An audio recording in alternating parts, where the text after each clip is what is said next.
Welcome, everyone. Welcome back to Politics of Survival. This show, I'm going to be having Fiorella, Isabel join us, and we're going to talk about lots of things that are going on in the geopolitical world. But first, I wanted to talk about something briefly. You haven't seen me for a few days. I've been a little bit offline. I was in the hospital late last week, and I was in ICU, and I'm okay. It was a heart issue. And the reason I want to talk about it is not to, gain any kind of sympathy or do any of that. I'm fine. I'm healthy. I'm here. I wanted to talk about just what so many of us are facing, and that's access to affordable medical care. And one of the things that happened, first of all, was that I thought I was having a stress attack because my heart was out of rhythm and it was going too fast. It was an AFib. It did this for several hours.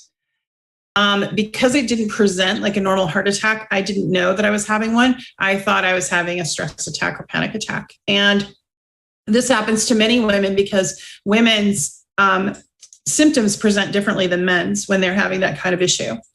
When I was in ICU, I had an experience where I was on the table, they had me on IVs, and my blood pressure dropped too low. My vitals started dropping, and the nurse had tears in her eyes, and she held my hand and she said, "I'm sorry, you're not responding to the medication. Is there someone we can call?" And it was that moment where you really think about your life and your priorities. And, I thought about my daughter and my pets and my friends and my supporters and, what's been going on in my life. I've been under tremendous stress, as you know, because, I had a political machine come at me from 2019 forward and 2020 when I came forward about Joe Biden and surviving sexual assault. I've had a lot of vitriol directed at me from his campaign, from people that he hired and trolls. And, they've gone after my life. They've gone after my career. They've gone after everything, and my family as well. It's been a tough journey these last couple of years, but I am still here and I remain positive, and I remain, I really still stay with the fact that it was good that I came forward and that people knew. People that don't believe in me, that's their choice. If you choose to use vitriol, that's your choice as well.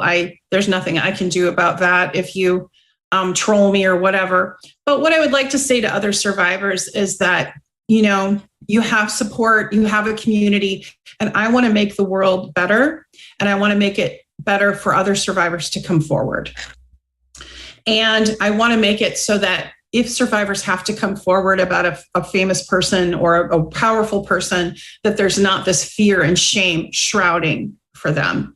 So, I will continue to lift survivor voices. I will continue to talk about the geopolitical world and be against xenophobia, against Russophobia. And I will always, support people that look through a lens of openness and support independent content creators. And I think that's really important. So to all of you out there, that are survivors, you can do it. You can come forward. If you choose to stay silent, at least choose healing and find that however you can and your own access to justice. Meanwhile, I will keep fighting. I will not be silent. I will not be intimidated. And I am still standing. So without further ado, I want to introduce my guest who's with us from the Convo Couch, Fiorella Isabel. Good morning. Good morning. Hey, thank you. Thank you for having me. I'm excited to be here and discuss the latest craziness that's going on in the world with you. And thank you for sharing your story with us. It's tough. There's a lot of things going on. There's a lot of things that people will react really disgustingly to lately. And thank you for sharing that with everybody. Yeah. I think it's really important, like I was mentioning, like when I was having this thing and choosing, hey, I got to get to the hospital. What should I do? I actually did a cost benefit analysis about an ambulance, and people should not be like, most people I know don't have $10,000 laying around. And that's how much an ambulance costs. Usually isn't covered by insurance, or at least all of it. And it's terrible that in America, we literally have to think, oh, should I order an ambulance or not? And yeah. Ridiculous. Yeah, no, I absolutely agree. that shouldn't even cross your mind when you're in danger. But unfortunately, our reality is much different in this country. Yeah, it is. And, you know, but now I want to talk about you. And I saw, you know, before you came on the show, I noticed that you got censored a bit. And then we saw another major account of a truth teller who's a former Marine, an intelligence person who, you know, he also revealed that there were no weapons of mass destruction and was a whistleblower. And that's Scott Ritter. And they suspended his account, but they censored yours. Can you tell our audience a little bit about what happened? Yeah, so I had done a breakdown yesterday on that I put on my show, that I went over on my show.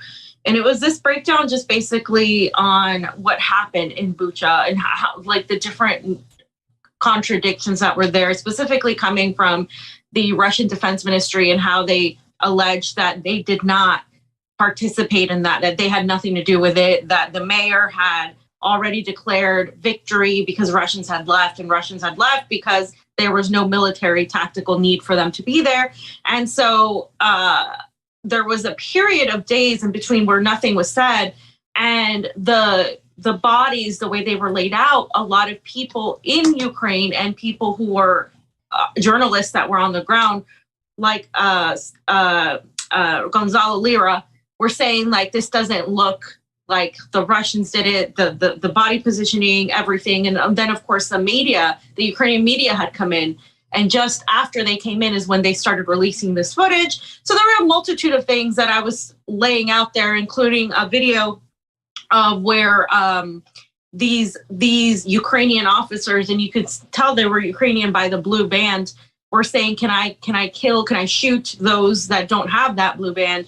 And they were told, yeah, you know, fuck yeah. And so there was a multitude of videos that some of them weren't even mine. There was only one video that I had posted that I uploaded from Telegram.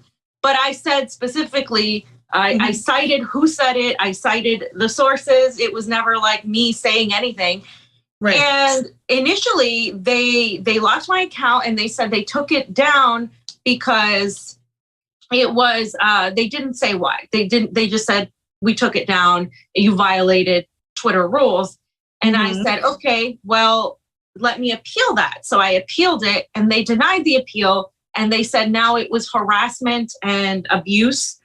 And they didn't say that the information was wrong, just that it was harassment and abuse. And they didn't specify what in that thread was abuse.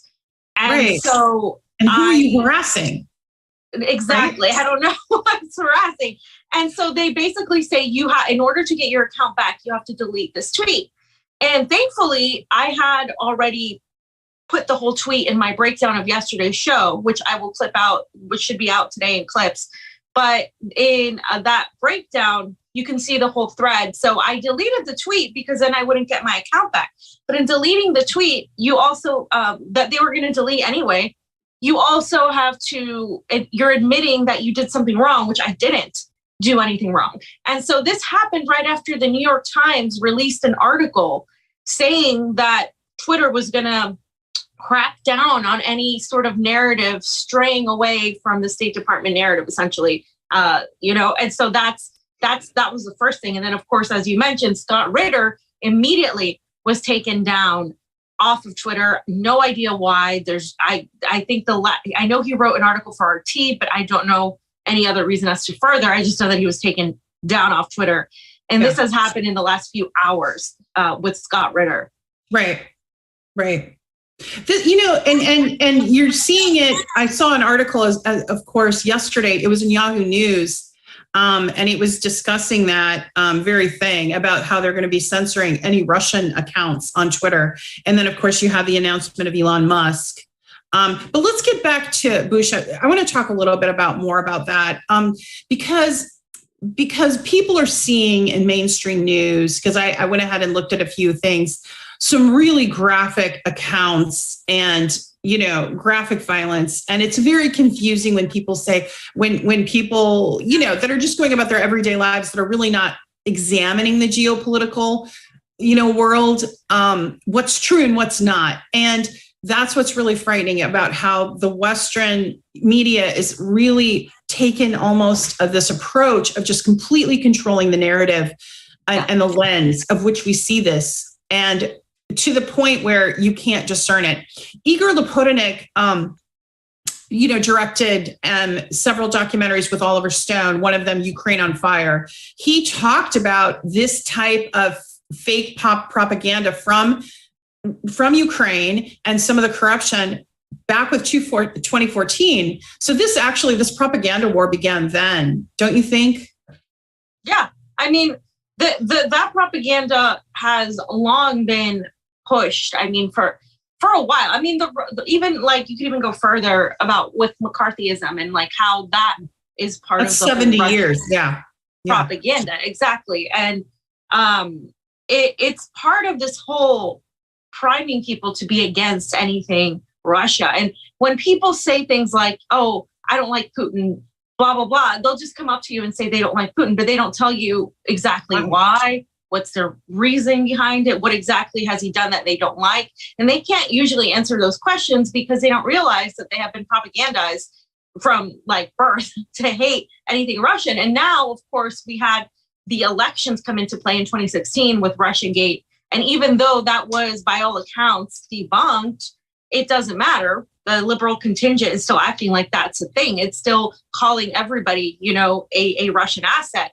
I mean, I got called a Putinist in 2017, 2016, and nothing has changed. I mean, I'm still getting told I'm paid by Putin. And it's this whole thing where it doesn't matter what the facts are. What matters is the emotion that it riles up in people. And so what's happened is that the State Department has noticed that a lot of the progressive and the liberal left are very easily manipulated by emotion. And so they've used and weaponized that emotion to try to get them to accept NATO, to manufacture consent for war, using this emotion just like they did with the pandemic in terms of this is your enemy. So, before it was unvaccinated were the enemy. Anybody that had any dissent on that was the enemy. Then it was, okay, now Putin is your enemy. Russians are your enemy. Anybody that says anything negative about Ukraine is your enemy. Why? Right. Look, we're killing all these people, blah, blah, blah. But they don't tell the other side with historical context as to how we got here. No. Yeah, there's no balance. They're not talking about the neo-Nazis. They're denying it. They don't talk about the Azov, they don't talk about, Donbass and the 14,000 people that were slaughtered, the Russian nationals that were slaughtered. They don't talk about what prompted Putin to take the military operation action, or the way there's been no discussion about diplomacy. And, I want to go further. If we enter World War III, I really think the Western media is complicit and has responsibility because of the way they've been amping up the rhetoric.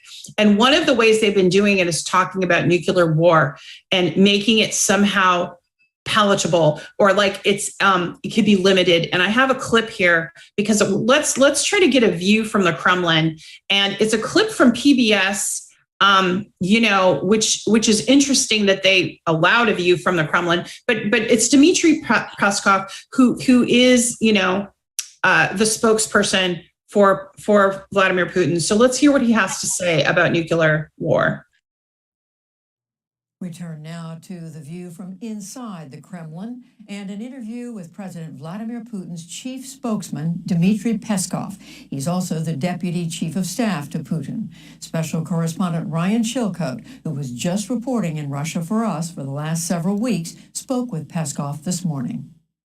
Dmitry Peskov, thank you very much for joining us. Thank you. It's my pleasure. Over the weekend, we heard President Biden call President Putin a butcher and say that it is impossible for him to remain in power. President Biden then said that he was not advocating for regime change. And yet you have said that the Kremlin still finds these comments alarming. Why? Well, it's quite alarming. First of all, it's personal insult. And one can hardly imagine a place for a personal insult in rhetorics of a political leader, and especially of a political leader of the greatest country in the world, of the United States. So we're really sorry about that. And his statement about whether Putin should not or should be in power in Russia, of course, is completely unacceptable. It's not for the United States president to decide who is going to be and who is the president of the Russian Federation. It's people of Russia who are deciding during the election. I want to ask you about nuclear weapons and clear some things up. There's still quite a bit of confusion about Russia's position. We heard yet another official over the weekend, this time former President Dmitry Medvedev, say that Russia reserves the right to use nuclear weapons if it faces an existential threat, even if the other side has not employed nuclear weapons. So could you please clarify for us what exactly would amount to an existential threat to Russia? For example, if you were unable to achieve your objectives in Ukraine, even though there's no one fighting in Russia, there's no strikes on Russia, could that be perceived as an existential threat? Well, first of all, we have no doubt that all the objectives of our special military operation in Ukraine will be completed. We have no doubt about that. But any outcome of the operation, of course, is not a reason for usage of a nuclear weapon. We have a security concept that very clearly states that only when there is a threat for existence of the state in our country, we can use, and we will actually use nuclear weapons to eliminate the threat for the existence of our country. Let's keep all this, let's keep these two things separate. I mean, existence of the state and special military operation in Ukraine. They have nothing to do with each other. But at the same time, if you remember the initial statement of the president when he ordered the operation on the 24th of February, there was a part of his statement warning different states not to interfere in the affairs between Ukraine and Russia during this operation. He was very strict in his warning, and he was quite tough on that. And I think that everyone understands what he meant. But he meant that he would use nuclear weapons. He was suggesting he would use nuclear weapons if a third party got involved in the conflict. No, I don't think so. I don't think so. But he was quite bold in saying that do not interfere.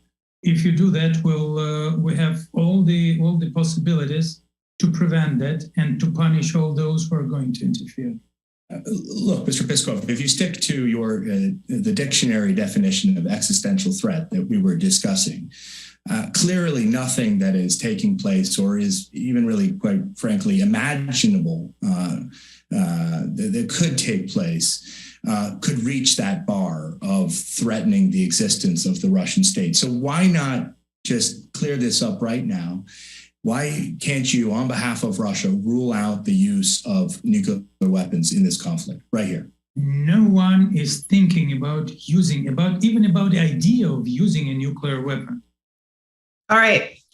So he said it. He said, no one is thinking about this. And notice how the reporter is like pushing him like it's Russia's idea. When it's been the US the whole long. You know, what's your reaction to that clip? Right. So the United States has long been threatening Russia with use of nuclear weapons. That is precisely one of the issues is as to why Russia has had tension and has had worry of the NATO expansion, because not only has NATO been expanding eastward, and not only did Ukraine violate the Minsk Accords, which were never actually something that they set up in the first place, but they have anti-ballistic missiles and they have NATO troops at their borders, which could literally escalate to something more. And of course, you add that to the no-fly zone demands by Zelensky and by a vast majority of the pro-Ukrainian contingent, politically aware of what it means, or maybe not politically aware of what it means. It essentially means World War III.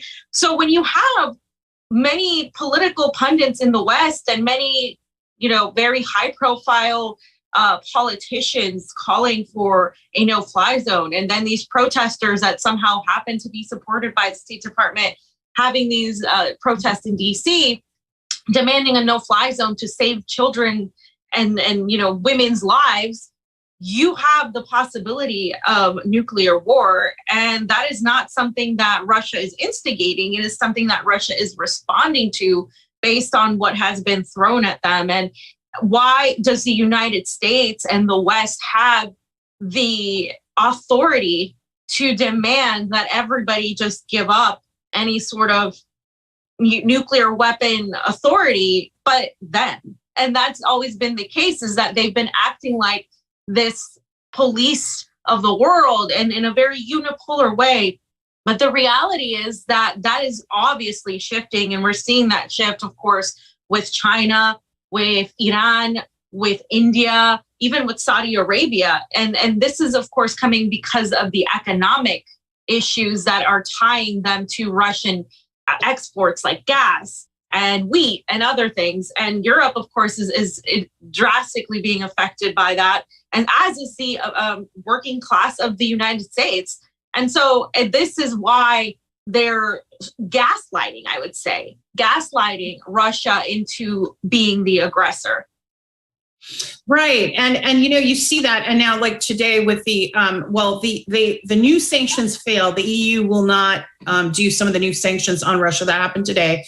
And then also this morning, however, the US is trying to sanction Putin's children. And I guess what I want to say to you is, oh my God, like they're going to sanction Vladimir Putin's daughters. What about Hunter Biden? What about Biden's economic interest in Ukraine? Nancy Pelosi's interest? Victoria Nuland's, Blinken's. These people, these elites have economic interest in Ukraine. And there's a conflict of interest right there. This goes back to 2014 and even before, and when they did the coup. But could you speak to that? I mean, what was your reaction when you saw that they were going to sanction Vladimir Putin's daughters? Yeah, I mean, it's always, I get tired of saying it's hypocrisy. But that's exactly what it is. It's hypocrisy. We're talking about the suppression of the Hunter Biden laptop story a couple of years ago, if that, and nobody could talk about it. You were labeled a Trumper trying to derail Biden's victory. It was taken off of Twitter, and as everything. Mine too. Yeah, like the story about me coming forward. They went after Hunter Biden's laptop, and the story about me coming forward with the other 7 women. And there were other women who wanted to come forward that after seeing me get obliterated and, and what they did to the other 7 women, they were terrified, and rightly so. And they spent what you said about suppressing the story. What people need to understand is money is spent to do that. According to FEC, Biden's campaign spent $2.2 million. That's a lot of money to silence a story or two, right? Yeah. And this is what they do. They silence any dissenting opinion by smearing the person trying to purport that opinion. It doesn't matter whether the facts are true or not.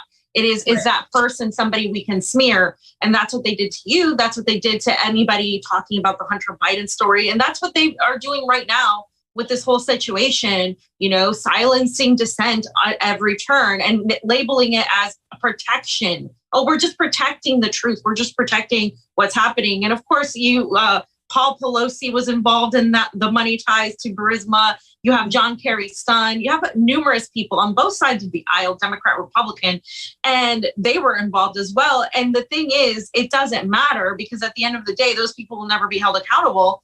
And this, as long as this current government, this current, oligarchy is in power, they're just going to turn the attention away to Putin, just like they did with the biolabs. It's like, okay, fine, they exist, but Putin might get his hands on it, so we don't want that. So let's not talk about why they exist, what's going on here. Why they're there in the first place, right? And being funded by American companies, right? Right. So I have a clip that I wanted to show of yours. Is this the one? And I'm going to ask because I'm not sure if this is the one that got censored. And now I'm going to. So we'll see. Okay, it's not. Okay. So let's talk a little bit about. Do you mind, Oz? We're going to. And by the way, thank you again to B&B Engineering for being with us. And so Oz, thank you. So let's go ahead and do this little clip here.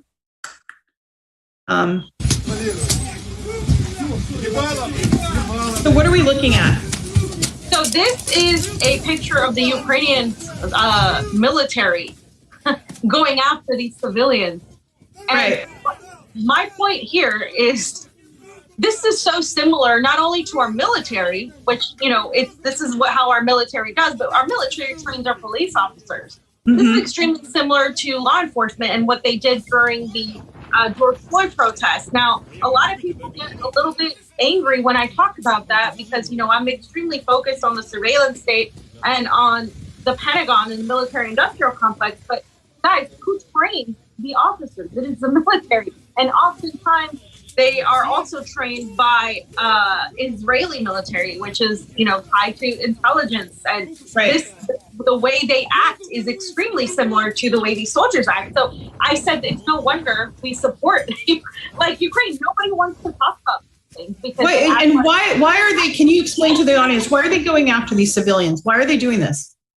Oftentimes it's in particular in this case, it's because they see them as being pro-Russia or not, or it could be for whatever reason. We've seen the clips of them being tied to the poles, and for multiple reasons. It was, they said something wrong. They did something that was pro-Russia. They didn't listen to a command they were supposed to listen to. There have been videos that have been published, especially on Telegram, because it's hard to publish them on Twitter nowadays, but where they are trying to escape. Ukrainian civilians are trying to leave the cities, and they are either gunned down or prevented from leaving because that is the allegations that have been largely supported by the on-the-ground videos and a lot of on-the-ground journalists like Patrick Lancaster, who is from PL News, who has been documenting everything on Ukraine. Eva Bartlett has also been out there documenting things on Ukraine. And basically, they are prevented from leaving because in order to get the make Russians attack civilians, what they do is they use them as human shields. And then they're like, oh, see, the Russians attacked this school. That's where they were hiding their weapons, but we're gonna have civilians there unable to escape, so we can say, oh, Russians are killing civilians. And that's what's been happening. When you say that, they're like, oh, you're just feeding Russian propaganda. But there are countless videos and countless evidence showing that. And if all of that were the lie, Tara, if all of that was the lie, if this video was Russian propaganda, if these people weren't attacking their own, then why such a need to suppress everything that contradicts the narrative? It's the same issue that I've had with the pandemic situation. If you're so secure as to what this is, allow the public to decide, here's this information on this side and here's this information on the other. But that's not allowed anymore. You can only look at the information the State Department and the people who got us into a war in Iraq, who lied us into weapons of mass destruction. You can only look at those news sources. You cannot look at anybody that dissents from that narrative. Yes, we are evolving to a point where we cannot even have a conversation. It's not allowed. And that type of censorship, to me, points to the absolute weakness of the leadership and the empire, the Western Empire. It's falling. It's failing. Our world is in shambles. Our infrastructure is. We have a 40-year high in inflation. Now they're talking about a food shortage. All of this is unnecessary because I have said from the beginning, the demands, and I don't know if you agree with what I'm saying here, but the demands from Russia were reasonable. They were asking for Ukraine to be neutral. They were asking for missiles to be off their borders and to stop being surrounded. They were asking, NATO basically went forward, eastward 5 times in the last 20 years, the last 2 decades. And they were saying, get off our borders. And they were trying diplomatic ties for 8 years about the 14,000 people that were killed in the Donbass region. You know, if you look back, I don't know if you put this on your show as well, but there was headlines after headlines about how corrupt Ukraine was. All of a sudden, it's this pure state, and Zelensky's on the Grammys, and you know, it's just this very pointed, and they have all their comedians and their actors lined up with their Ukrainian flags, and we're only supposed to think one way and only see one narrative. So yeah, I mean, it's really stunning.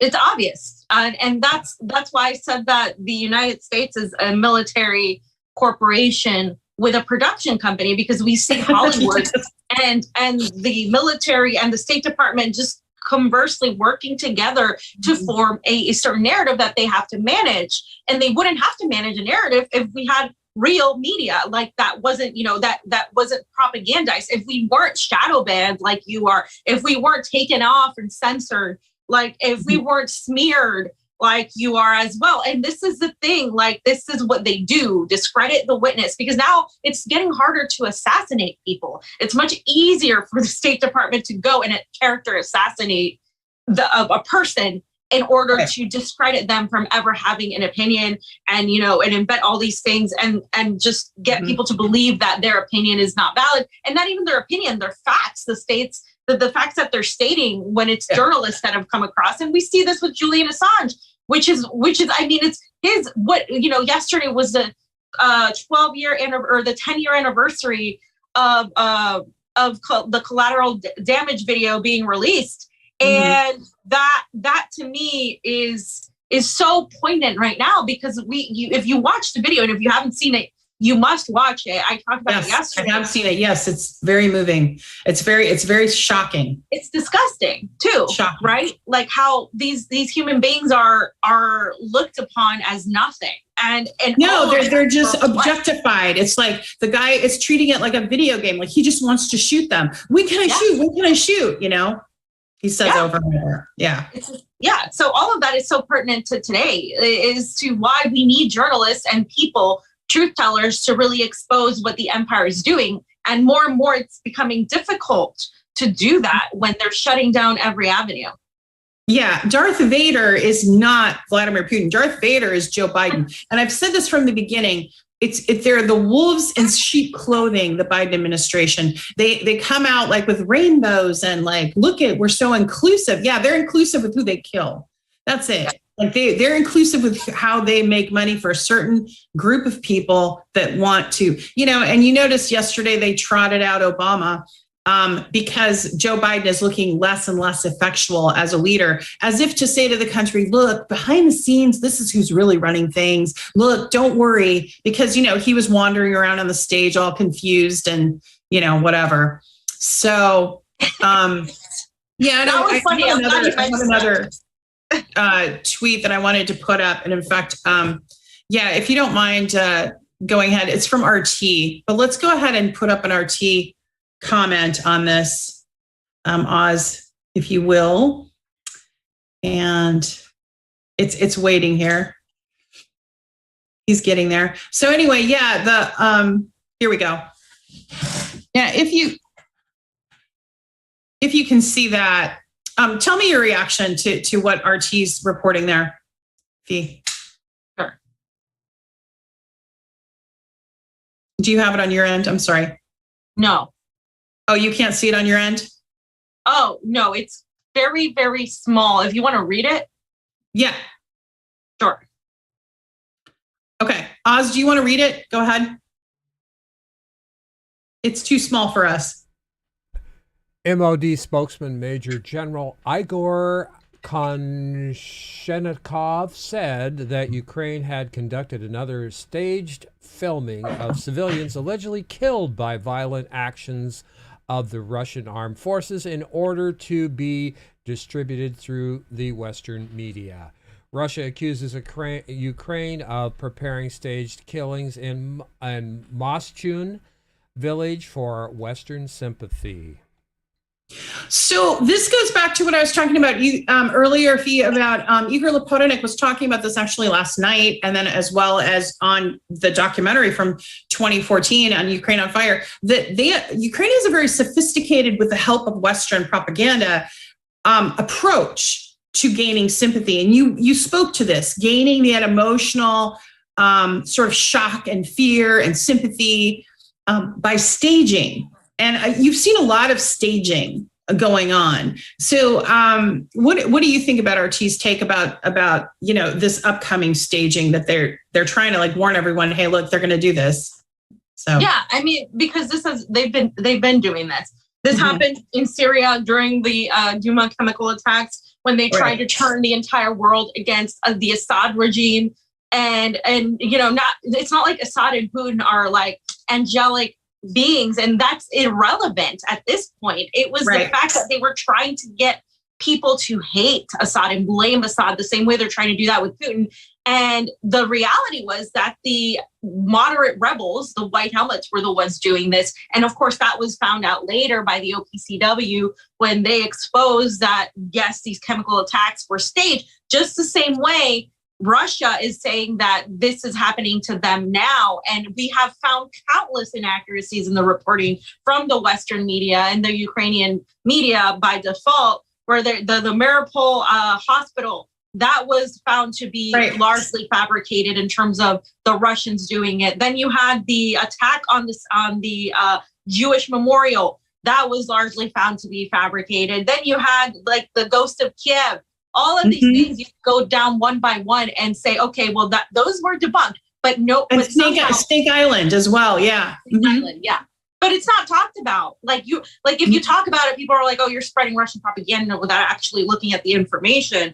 And so it seems like they're winning the propaganda war in the West. But let me tell you, outside of the West, if you look to the global South, if you look to the East, they're not winning this propaganda war. And I think that's something we have to really start paying attention to. Is I beg people to start looking at information that's not coming from the West. Look at the West. Look at the mainstream media. Please, by all means, do. I do, so I can look to compare to see what's being said on the other end. That's what you're supposed to do, but people aren't doing it. Well, and they need to look at your show, The Convo Couch. So I want to talk about that for a second. So, follow Fee on Twitter, follow her on social media, follow her on The Convo Couch. They always do really comprehensive shows that go over the geopolitical world. And you have, you're going to be you're coming up on your show today. So what are you going to be talking about today on your show on The Convo Couch so people can tune in? Yeah, so on our show, we're going to be discussing the censorship that's been happening via Twitter and their change in policies. We're also going to be talking about some California legislation that is being looked completely ignored, that's going to be passing. And also just talking a little bit more about Russia, Ukraine. And we have a special guest, Michael Parenti, who just wrote an article for the Gray Zone. And he was talking about how a lot of the left got the lockdown policies wrong, how they affected the working class, affected a lot of poor people. And a lot of any sort of dissent on that was completely, you were labeled as a Trumper, an anti-vaxxer, right winger. So we're going to be talking about that. And that's definitely something I look forward to. I'm a huge fan of Michael Parenti and his son, Christian Parenti. Is the one that wrote the article. Yeah, and we'll be on the show. So. Oh, great. Well, I'm going to tune in. And, to all of you, those that are listening and watching, please support Independent News Network. Check out Beauty and the Beast, B&B Engineering. They're awesome. And they will also give you a bit of a laugh and relief on the weekends, too. Yeah. They have some good anime and some good things going on. And so I want to thank, Oz and everything for helping us, get out there. But also look at my Twitter, Reed Alexandra, and on there you'll see my link tree. Be supportive, patron, subscribe, sign up. Direct assistance is always welcome. And going back to what you were saying, Fee, I wanted to kind of close out with talking about Julian Assange because, as you mentioned, it was the 12-year anniversary yesterday of how he revealed war crimes by the West. And he has paid for that, not just with his freedom, but maybe his life. He recently finally got to wed Stella Morris, although the world didn't get to see anything about it. I'm not sure how that wedding went or how much, trouble they had trying to even get it done. And I know his appeal is coming up and was rejected. And now there's a new hearing coming. How an Australian citizen is being extradited under the Espionage Act to the United States is beyond me. The overreach is glaring. But let's close out with a few words about Julian. Yeah, so as I mentioned, it's the 12-year anniversary of yesterday of Collateral murder video, but also it's going to be the 3-year anniversary since he was in Britain's Guantanamo Bay, which is Belmarsh prison. And so I will be going to DC with a lot of the Assange activists who have been working tirelessly, by the way, and rarely get any sort of accolade that they deserve, to try to raise awareness about Julian Assange, to try to have people understand why this is absolutely incredible. As you said, an Australian citizen is being extradited, or is it under the is accused as being under the Espionage Act and is in danger, and unfortunately, I believe will be extradited, likely, in my opinion, because the State Department, no matter who's president, isn't going to change the fact that he exposed Western war crimes, and that for that they are going to punish him and make an example out of him. Which is why, more than ever, it is extremely pertinent that we diversify our platforms, meaning don't just have a YouTube, have a Rockfin, have a Rumble, have Telegram. I have a Telegram channel too, and I urge everybody to have one, because even those channels are not free from any sort of suppression if ex-government demands it so. But more than ever, it is essential that we are all understanding that we are all Julian Assange. I mean, we are all journalists or citizen journalists or have an opinion that should be heard. And whether you're, in media or you're a content creator, or whether you're just a normal human being, it's freedom of speech encompasses everything we want to strive for. Because if we can't talk about the issues that we want to strive for, and if we can't push back on against the people in the empire that are preventing us from having something as simple as healthcare, or something as important as that, or something as vital as dissent on war, then really what do we have left? And we're increasingly becoming an authoritarian state. And I think that, they're gaslighting a lot of us into being the villains, but it is the very people that are censored, the very people that are ignored, and the very people that are vilified that you should be listening to. And so that's why I think Julian Assange is important. And that's why I will be there to support and just demand he be released. I mean, he has no business being in there. Journalism is not a crime, but in an era where telling the truth is somehow illegal, journalism, I guess, is a crime under the State Department. So well said, Fee, well said. And I have here, Oz can bring that up, we have a song that Chrissy Hines played. Oz, can you get the audio on that, or is that even possible? Okay, so we'll close out with that. And Fee, everyone, go watch her show on Combo Couch. It's coming up next. And, let's all support our independent content creators. And, thank you for all your time. And thank you for bringing truth forward, because that's what we need. We need voices to really give a different view, a different lens, other than just the Western myopic one that we're given. So here we go. Let's listen to Chrissy Hines for a minute.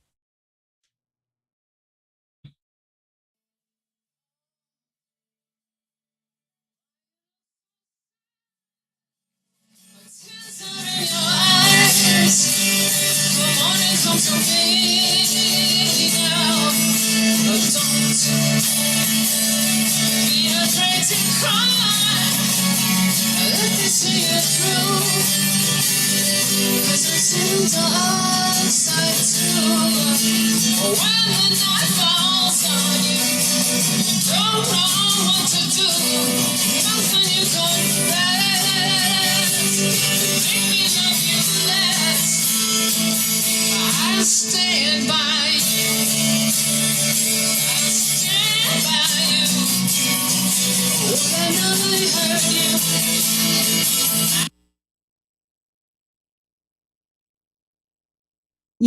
Everyone try to have a great day. And I will be on live later with Eliza Blue. We're going to be talking about human trafficking and some legislation out of California that failed to protect sexual assault survivors, where we're going to be having a conversation with human trafficking survivor Eliza Blue, who's well-known and well-liked. And that's at 4 p.m. Pacific, 7 p.m. Eastern. So again, take care, everyone. Till next time on the Politics of Survival. Bye, Fee. bye.